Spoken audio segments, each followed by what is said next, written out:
안녕하세요. 저는 47살의 평범한 남성입니다. 부지런한 분들께서는 이미 하루를 시작하셨을 새벽 아침에 저의 이야기를 해보려고 합니다. 저는 5년 전 조금 늦은 나이에 지인의 소개로 지금의 아내를 만나게 되었습니다. 아내는 저보다 12살 어립니다. 처음엔 나이 차이가 꽤 나는 아내에게 미안하기도 했고 부담스럽기도 했지만 저희는 2년이 넘는 시간 동안 서로 알아가며 사랑하고 미래를 약속했습니다. 그리고 현실로 이루었습니다. 연애 시절 아내는 거짓말이 잦은 편이었지만 본심은 여리고 순하다는 느낌을 강하게 받은 저로서는 아내를 믿게 생각할 수 없었던 것 같습니다. 작은 사업체를 운영하며 여느 가정과 같이 아둥바둥 지지고 볶고 단란한 생활을 이어가던 중 운영하던 사업이 갑작스레 실패하게 되었고 재기를 하려 했지만 연이어 시작한 사업은 줄줄이 실패하고 말았습니다. 결국 저는 생계를 이어가기 위해 공장에 다니게 되었습니다. 어떻게든 이겨내보자 생각하고 악물며 일하려 했지만 일이 영 몸에 맞지 않아 저는 늘 지치곤 했습니다. 결국 불행은 연이어 찾아왔습니다. 여느 날처럼 공사장에서 일을 하고 있던 중 동료 직원의 기계 오작동으로 인해 기계에 팔이 끼는 끔찍한 사고가 벌어지고 말았습니다. 그 사고로 인해 저는 결국 한쪽 팔을 잃었습니다. 다친 팔의 고통보다 참기 힘든 여러 가지 어려움들이 두려웠습니다. 눈만 뜨면 과했던 끔찍한 내 팔며 차례 견디기 어려운 수술들과 홀어머니의 우울증 좌절하여 하루가 다르게 살이 빠져가던 아내, 그것도 모자라 회사와의 합의 과정이 원만히 해결되지 않아 치료 과정에서도 문제가 많았습니다. 퇴원한 뒤에도 취업은 당분간 어려운 상태일 듯했고 무엇보다 앞으로 삶에 대한 자신감이 없었습니다. 이렇게 한순간의 사고는 저에게 큰 후유증을 남겼습니다. 9개월의 긴 병원 생활 끝에 저는 어렵게 퇴원하였습니다. 풀몸으로 자식들을 키워온 저의 어머니는 저의 사고 이후 아내에게 유독 신경질적인 모습을 보이셨습니다. 제가 장애가 생겼으니 어머니 입장에서는 어린 며느리가 많이 신경 쓰이셨나 봅니다. 혹시나 젊은 며느리가 한 년이라도 팔지 않을까 하는 노파심이 아니셨나 싶습니다. 몸이 불편한 저와 유별난 시어머니 사이의 아내의 마음고생은 이만저만 아닐 테지요. 그런 아내에게 너무나 미안하고 고마웠습니다. 어머니께 걱정하지 말라며 아내에게 잔소리하는 어머니를 뒤로하고 아내 손을 잡아 이끌었습니다. 앞으로도 수개월 병원에 다니며 치료를 받아야 하는 상황입니다. 이토록 힘든 시기이지만 아내의 헌신적인 간호 덕에 현재 저는 희망을 잃지 않을 수 있었습니다. 퇴원 후 오랜만에 집으로 돌아와 그날도 아내는 저를 살뜰히 보살펴 주었습니다. 그때 아내에게 한 통의 전화가 걸려왔습니다. 아내는 황급히 전화를 끊어버렸습니다. 누구냐고 물었니? 실수로 알람을 잘못 맞춰 놓았다며 얼버무렸습니다. 짐작에 무언가를 숨기는 듯해 보였습니다. 그날 저녁에 아내가 잠시 나갔다 온다고 하더군요. 어딜 가냐 물었니? 집 앞에 잠깐 친구가 보자고 해서 다녀온다 했습니다. 저는 그런 아내의 외출이 의심스러울 수밖에 없었습니다. 밤 9시가 되어도 아내는 귀가하지 않았습니다. 그렇게 애타게 아내를 기다리고 있는데 어머니께 전화 한 통이 걸려왔습니다. 밥은 먹었냐며 뭐하고 있었는지 일상적인 이야기를 나누다가 어머니가 마누라 단속 똑바로 하라고 하시더군요. 무슨 소리냐고 물으니 동네 사람들한테 내가 무슨 소리를 들었는지라며 제가 병원에 입원했을 때 아내가 밤마다 외간 남자를 만난다고 다닌다는 충격적인 이야기였습니다. 아무래도 아내는 저보다 한참 어리고 저는 사고로 몸이 불편한 상황이니 남자로서 자신감이 많이 떨어진 상태였습니다. 어머니께 이상한 소문까지 들으니 신경이 많이 쓰이더군요.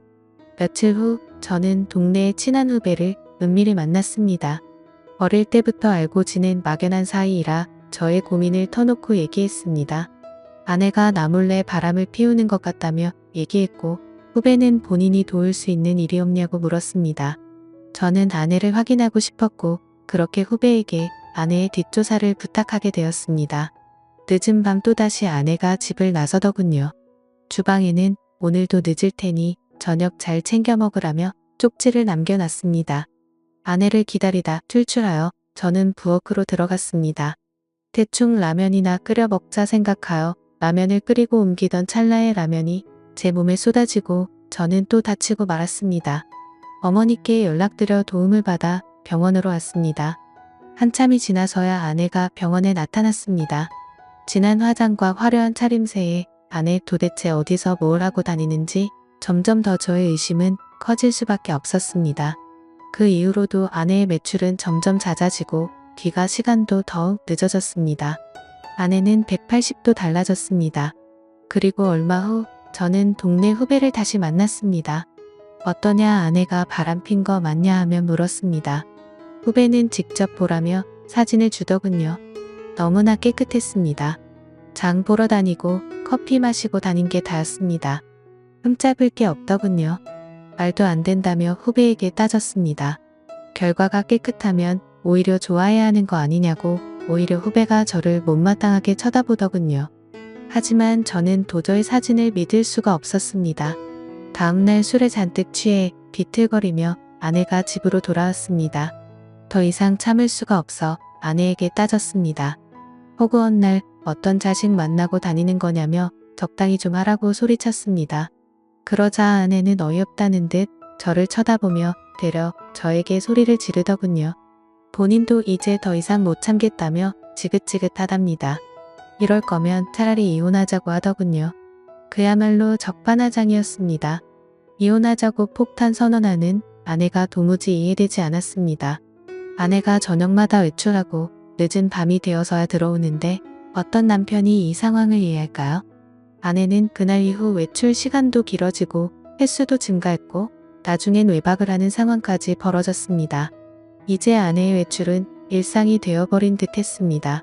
더 이상 두고 볼만은 없었습니다. 몸이 불편했지만 저는 몰래 아내의 뒤를 쫓기로 했습니다. 이토록 어두컴컴한 밤에 아내는 도대체 어디를 가는 걸까요? 아내는 집 근처의 한 시내의 번잡한 유흥가로 향했습니다. 그리고 아내가 들어간 곳은 유흥가의 한 노래방이었습니다. 더 이상 따라 들어가지 못하고 가게 앞에서 멈춰 섰습니다. 아는 언니라도 만나서 기분 풀려 왔겠지 싶어 따라 들어갈까 말까 고민하다 여기까지 온 거 내 두 눈으로 직접 확인하자 생각해 노래방 안으로 들어갔습니다. 아내가 있는 룸을 찾아 유리 너머로 방 하나하나 확인하다 찰나에 웬 남자들 여럿과 어울려 춤추고 노래하는 아내의 모습을 보았습니다. 모르는 남자 4명과 아내와 그리고 아내와 나이가 비슷해 보이는 여자 1명이 함께 노래 부르며 춤추고 서로 껴안고 놀고 있는 것이었습니다. 그렇습니다. 아내는 저 몰래 노래방에서 일을 하고 있던 것이었습니다. 도대체 왜 아내가 그랬을까? 눈앞의 광경을 믿을 수가 없었습니다. 충격에 룸 앞에 주저앉아 망연자실하고 있을 때였습니다.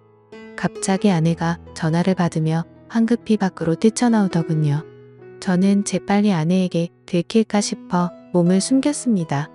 누구를 만나기로 한 듯 뛰어가는 아내를 저는 다시 뒤쫓았습니다. 가로등이 없는 시내 한 골목에서 아내가 누군가를 기다리고 있었습니다. 그리고 그 어둠 속에서 아내를 향해야 한 남자가 다가왔습니다.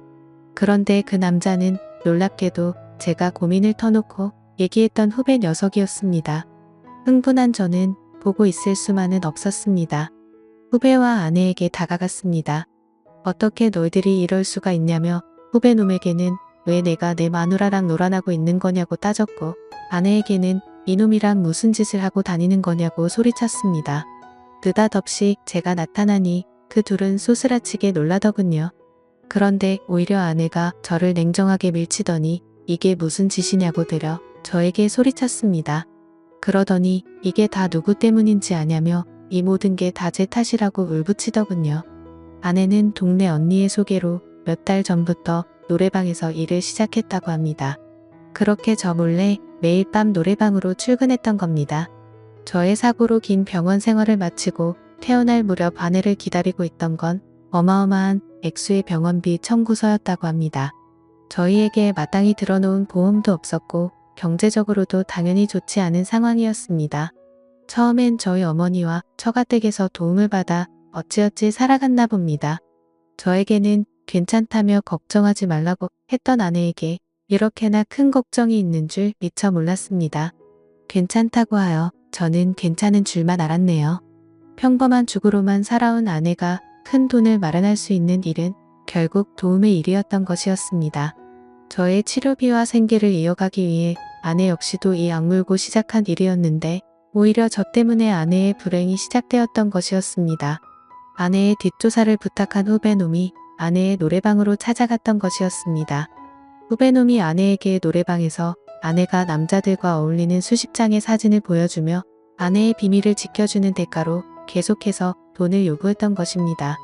심지어 그 후배놈은 돈이 적다는 이유로 아내에게 폭력까지 휘둘렀었다고 합니다. 이 후배놈은 저희 아내가 도우미 일을 하는 것을 알면서도 저에게 말을 하지 않은 것이지요. 그리고 오히려 아내를 찾아가서 도우미 일이라는 것을 남편에게 말하지 않을 테니 돈을 내놓으라고 협박했던 것입니다. 아내가 저를 붙잡고 하소연합니다.